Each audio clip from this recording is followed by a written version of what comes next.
ლაზები ძლიერი და მამაცი ხალხია და ისინი სხვა ძლიერ ტომებზეც მბრძანებლობენ. სიმდიდრითა და ქვეშევრდომთა სიმრავლით მათსავით სახელგანთქმული მე სხვა არავინ მეგულება. ბევრს დაცურავენ და ვაჭრობითაც დიდ სარგებელს იღებენ. ისინი აღარც ბარბაროსები არიან და აღარც ბარბაროსულ ცხოვრებას ეწევიან. არამედ რომაელებთან კავშირის წყალობით თავიანთი ცხოვრებისთვის სახელმწიფოებრივი და კანონმორჩილი სახე აქვთ მიცემული.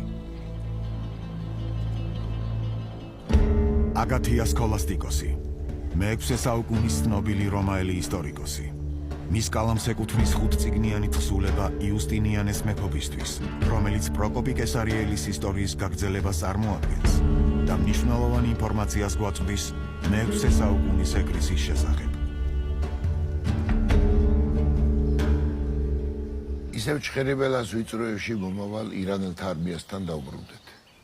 ხეობის მცხოვრებთათვის ვინმეს რომ ეთქვა, ამოდენა ჯარი, ლოცვა-ტყორცნები, სპილოები და საერთოდაც მთელი ეს აურზაური იმიტომ გახდა საჭირო, რათა ვიღაცები აბრეშუმის სამოსში გამოიბრანჭონო, მათ განცვიფრებას საზღვარი არ ექნებოდა. არ ჩახი და იმპერატორი დაიჯერებდნენ, რომ მხოლოდ იარაღს წარმოადგენდნენ აბრეშუმით მომეჭრეთა ხელში და სინამდვილეში მათ დაკვეთას ასრულებდნენ. სხვა ეპოქების დარად მე-6 საუკუნის მსოფლიოც ეკონომიკური ინტერესებით იმართებოდა, რასაცთან ომები სდევდა. თუმცა არც ის დავივიწყოთ, რომ აბრეშუმის გზას სისხლის ზღვასთან და გრევასთან ერთად ახალი იდეები, განათლება, მეცნიერების განვითარება, კულტურათა დიალოგი და პროგრესი მოჰყვებოდა. ასე რომ საქართველოს მდებარეობას და მასზე გამავალ სავაჭრო გზებს საბოლოო ჯამში ბოროტებაზე გაცილებით მეტი სიკეთე მოჰქონდა.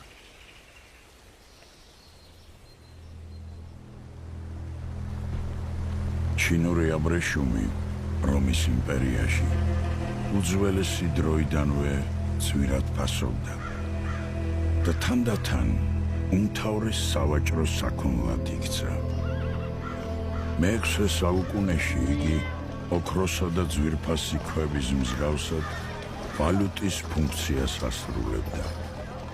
მისი მეშვეობით ქირაობდნენ ჯარისკაცებს, ხრთამავდნენ მოკავშირეებს, ყიდულობდნენ მონებს. აბრეშუმით ვაჭრობა რომაელთა საგარეო პოლიტიკის ერთ-ერთ მთავარ პრიორიტეტს წარმოადგენდა.